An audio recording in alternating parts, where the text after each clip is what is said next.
Meron ako dito pork liempo. Ikat po natin yan.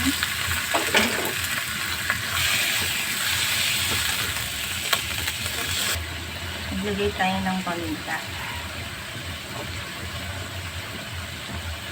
Soy sauce. Konti lang. Para maglasa sa karne.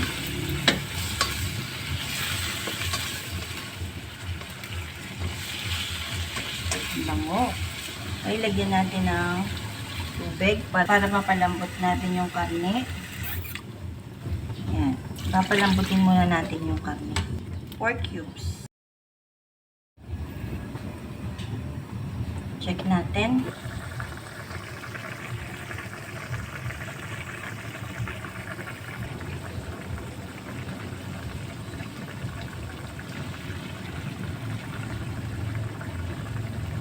At dahil malambot na ang ating karne, pwede na natin ilagay ang ugo.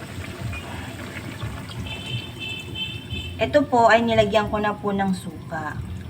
At sinala ko rin po ito. Kailangan pag naglalagay tayo ng ganyan, sinasala natin.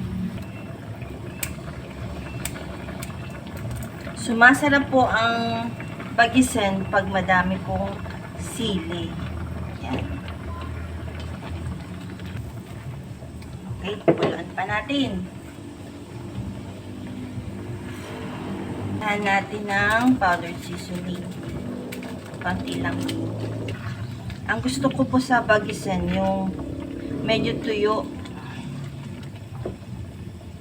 Ayoko po ng madami pang sabaw. At ganun din po ang gusto ng mga anak ko.